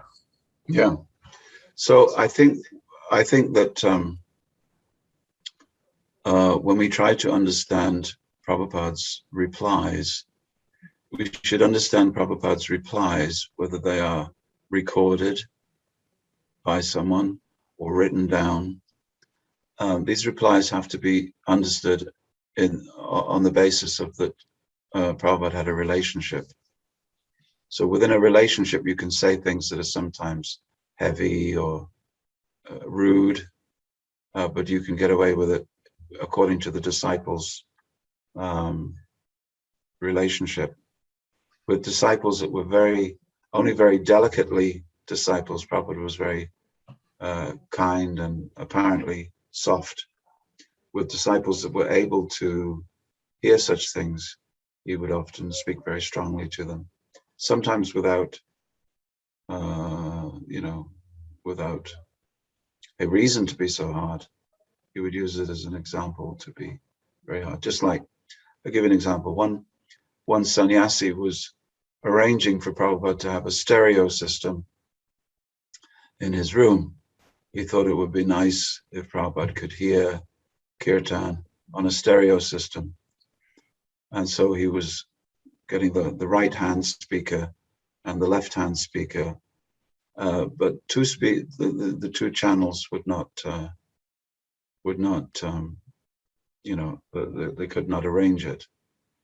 And so he said to Prabhupada, walked into the room and he said, Prabhupada, I'm trying to arrange a stereo so that your left ear and your right ear gets sound separately, but I can't do it.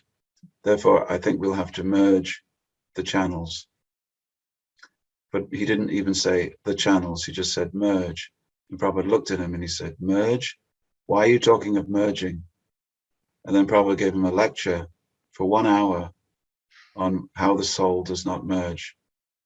Now you say, that has nothing to do, that has nothing to do with anything. But he saw this disciple, I'm going to use this as an opportunity to tell this disciple about impersonalism. So the Guru used the opportunity. It wasn't even a question. It was nothing to do with the issue. But he used this as an opportunity to teach. So sometimes the Guru teaches and the disciple feels he is bullying me. He is being very hard with me. But at the same time, that disciple stayed as a devotee. So the expert Guru can do it without harming the disciple. The inexpert Guru should be very cautious. Okay, thank you very much. Hare Krishna. Hare Krishna. Each of these questions we could talk much more. I'm trying to be very brief because there may be a few more on the chat.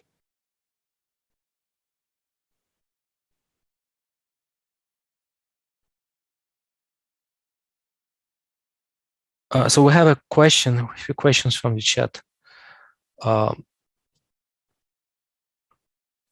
One question is from Yuga Avatar Prabhu, who is the regional secretary for Belarus. The Belarusian Yatra is a country in the former Soviet Union. So Yuga Avatar Prabhu is the leader there. And his question is, in the presentation you said, quoting Srila Bhaktisiddhanta Saraswati Thakur, that we accept or we meet Guru according to our destiny. Could you please clarify what the destiny means, if you could kindly elaborate on that? Вопрос Юга Аватара Прабhu. Вы можете прочитать в чате. Yeah, thank you, Yuga Avatar. I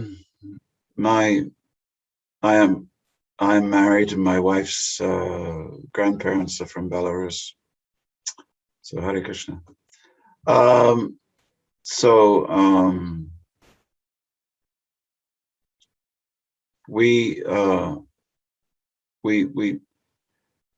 We may have purity in our search for the Guru. We may have impurity in our search for the Guru.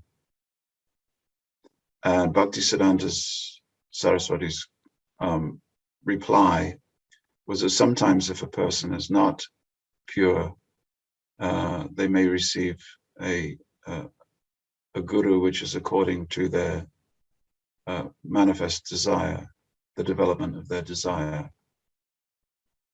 So we sometimes see, much less now than we used to, but we sometimes see that a devotee becomes disappointed in spiritual life because they took shelter of someone who was not able to teach them properly, or who is not able to set the example of spiritual life that they required.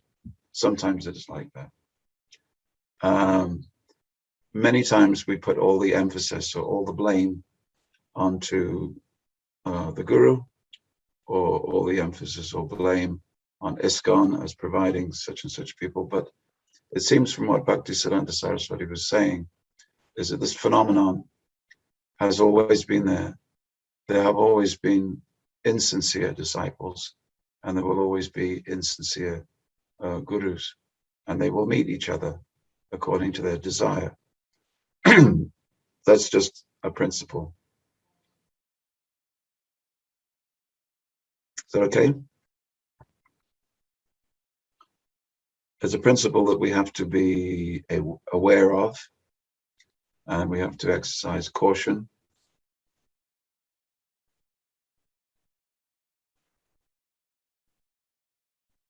Yeah. Next question is from Mataji Yamuna from Latvia. She and her husband Bhaktiman Prabhu are taking charge of. Oh, I'm sorry, maybe I'm mistaken here for someone else. Anyhow, she has a question. Please accept our humble, actually it's in English, please accept our humble obeisances. Explain one more time the difference in the Acharya and Mahant Guru. I'll translate into Russian. The question was asked in English in chat, and it was also asked in Russian. So I'll switch to interpretation, and you can go ahead, Kripamoya, to answer this question. Yeah. Well, often, you know, there are different Sanskrit words which all mean the same thing. And for instance, you know, sometimes we say Guru, sometimes we say Acharya, sometimes we say spiritual master. Mahanta Guru just means a great personality, as described in the 11th canto of the Srimad Bhagavatam, who has 28 qualities of a great Mahant, a great sadhu. And the most important of those 28 is that he's surrendered to Krishna. So that is what is meant, at least in that quote that we read by Mahanta Guru. But it's not a different kind of Guru. It's not a different species. It's another description. Sanskrit has many words for the same thing. So whether you say Acharya or Guru or spiritual master or sadhu or like that, Santa, there may be many terms that you use. Okay? I'm being brief.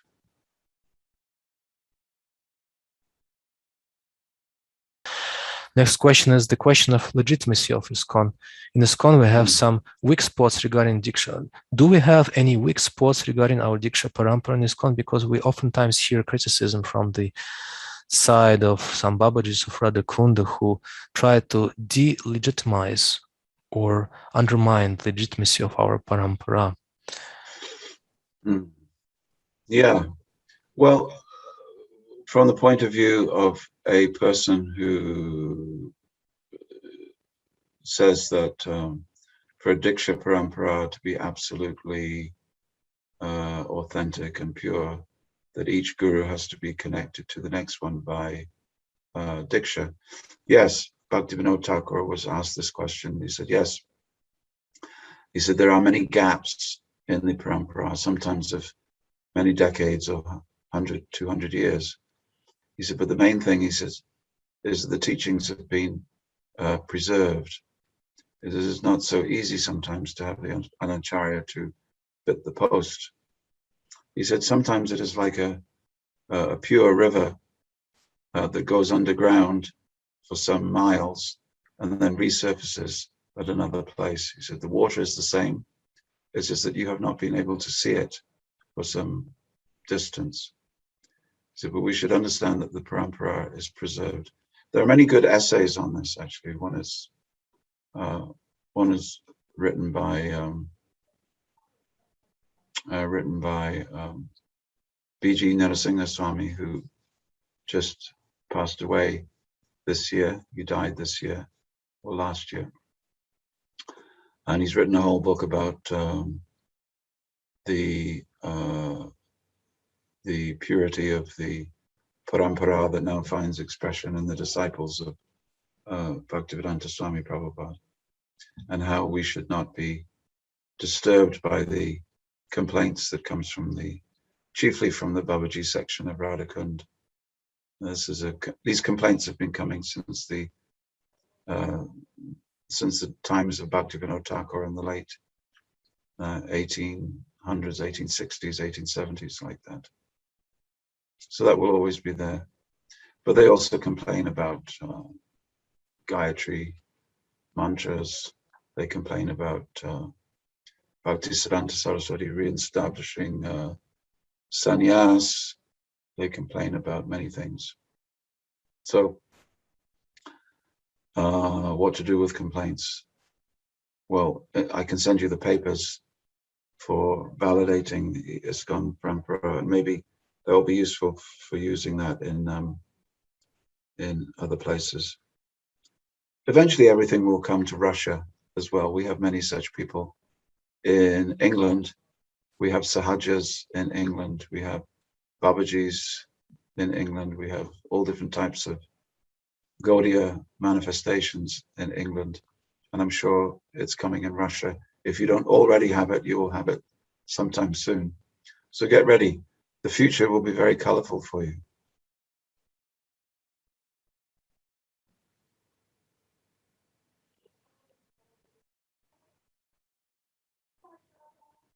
Kripamoya Prabhu, I don't see any other questions in the chat.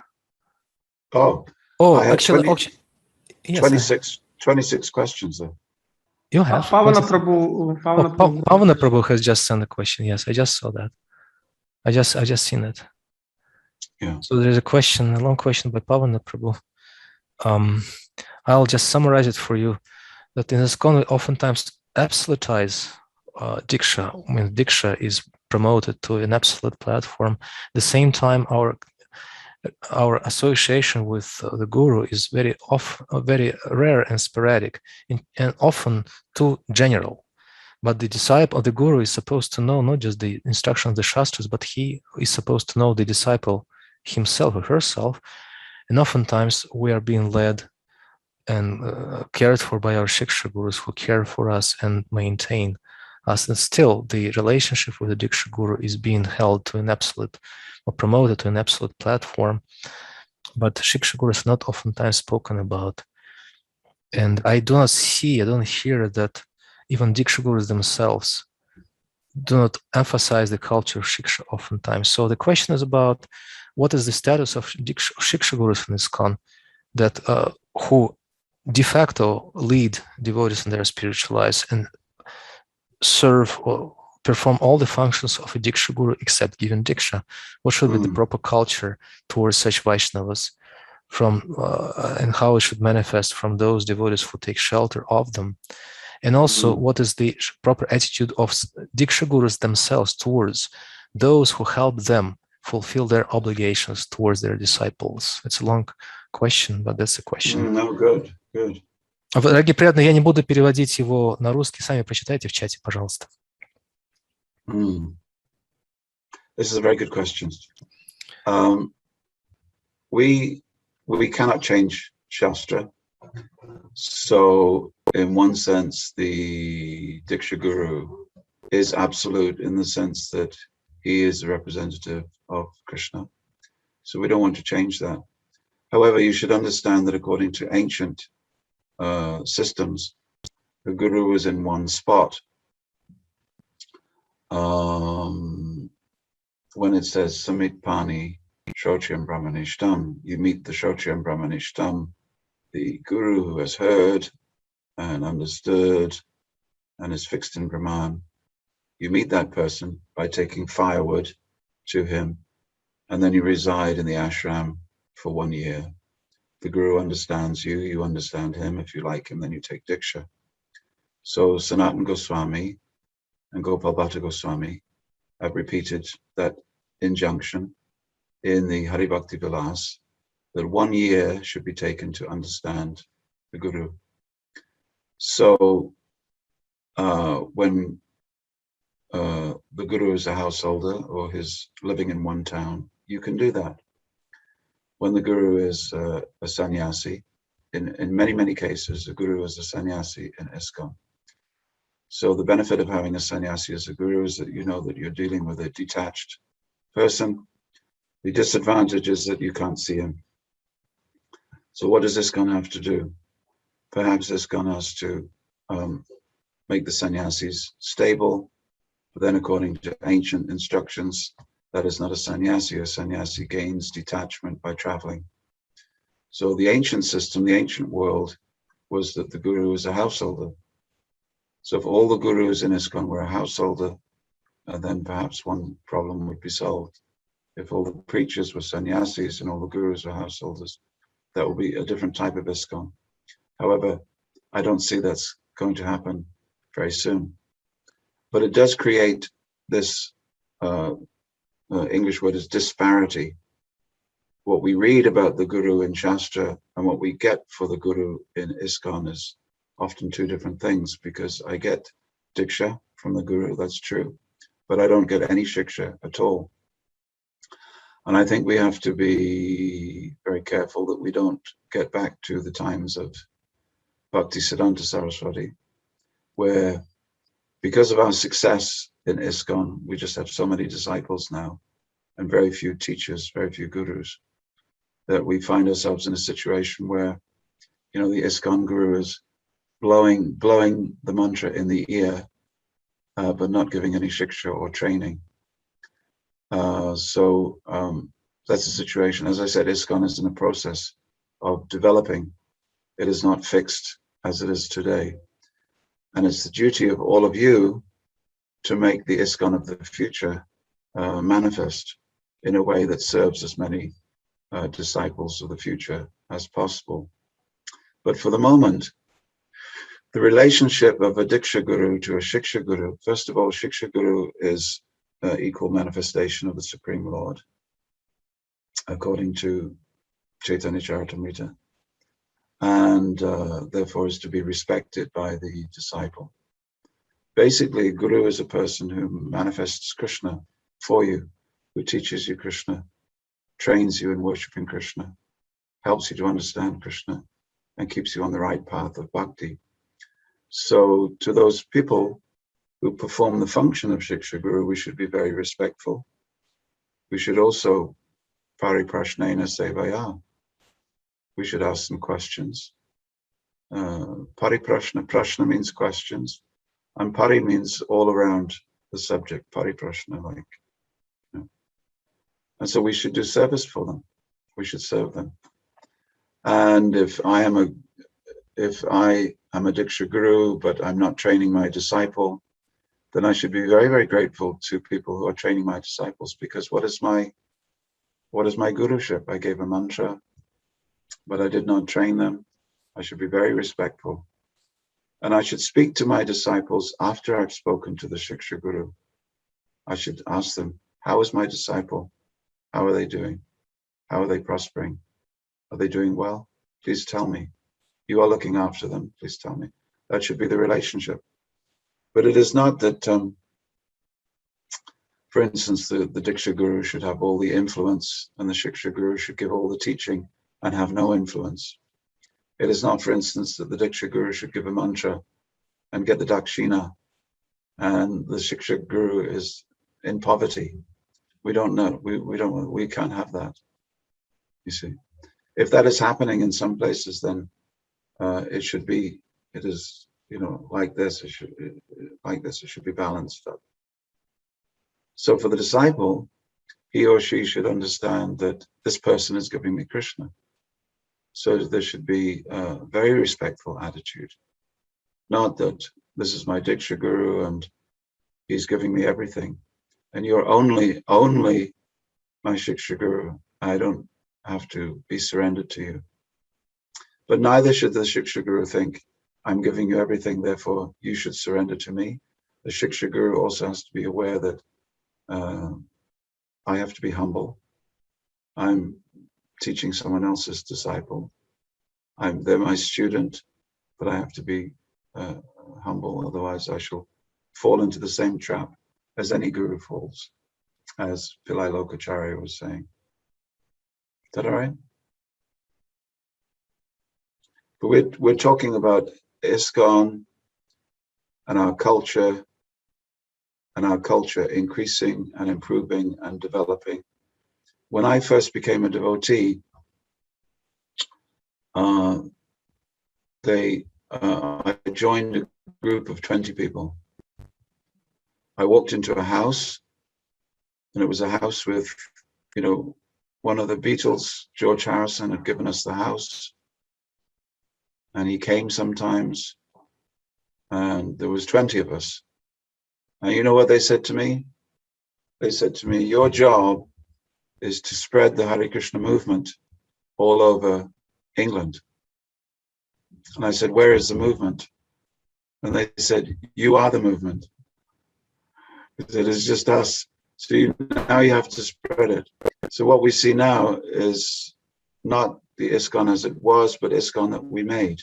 So similarly in Russia, where whether you're in Vladivostok or you're in Moscow or Tajikistan or Belarus, you have to spread the movement and create it. And at the moment, yes, it's in a stage of becoming. Just like Bhaktivinoda Thakur says, he says, you can see the plant, and sometimes at the top of the plant, you can see a tiny, tiny little bit of red. That is the flower just beginning to make itself shown. So, but so the bud is like this, and there's a little bit of red at the top, but then it goes like this, and it fully develops into a full flower. So ISKCON maybe is like this. We see the beginnings of something, but ISKCON of the future will be like this, fully blown. And your job as devotees is to take the mission and to develop it. So if there's some discrepancy between the roles of Diksha Guru and Shiksha Guru, we have to say, okay, what is it that we need? What would it look like if it was perfect? What do we have to change? And how can we change it?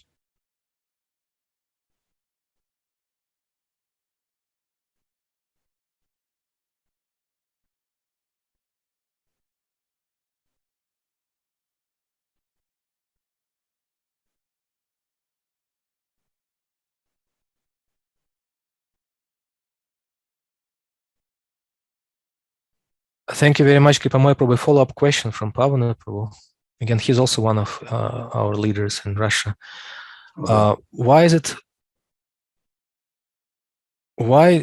don't we hear the importance of such gurus discussed at the very top of our movement by the Diksha Gurus themselves, by those people who Shiksha Gurus help care for their disciples? So that's the follow-up question. I guess you have partially covered that. If you want to elaborate on that. This is when I don't know. I don't know. I think that it's a conversation that we need to have. And I'm very happy to discuss further. I think it is happening in different places. Maybe you need to have it in America also. It's happening in America and Europe. Maybe in Russia, you need to have that conversation. But if the conversation does not take place, then we can, you can choose to create that conversation. But it's very important. And I think it's very important for the future. Because Shiksha Gurus are very, very important. They are the lifeblood of the Hare Krishna movement. But then in the future, many of those Shiksha Gurus should become Diksha Gurus also. Why not? as Prabhupada said, it is not difficult.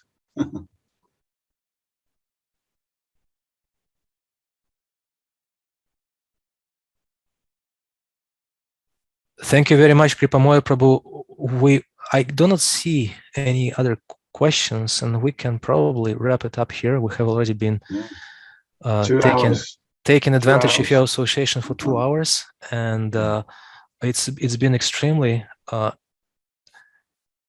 elucidating for us and educating in many ways, edifying, and very thought-provocative. And I'm sure many devotees who have listened to your presentation, since most of them are leaders, they will put what they have heard from you to good use. And we will look forward to having more of such discussions, profound discussions with you in the future. It's just the first year and the first batch of our students, and we hope to have this university, Bhaktivedanta University, turn it into a permanent educational project that would prepare future leaders of ISKCON, gurus included. And there is a question: how can we get your book? Is it available anywhere? Bhaktivedanta Maharaj is translating it into Russian. Is it? No, it's not difficult to translate it. It's on Kindle. The English one is on Amazon Kindle. If you have that. Yeah, it's free there already found. Yeah. But yes, please send me the Russian version, Russian language version for Russian devotees in this country. And I look forward to being of service any way you like. I thank you very much for your time this morning. Thank you, Kripamoya Prabhu. Thank you very much. Hare Krishna. Thank you very much, Kripamoya Prabhu. Давайте, дорогие преданные, поблагодарим Kripamoya Prabhu за время, в котором он поделился с нами замечательные уроки, наставления, переданные из первых уст. Nitai Gaura Premanandi, Hari Shriman Kripamoya Prabhu ki jai. Spasibo большое.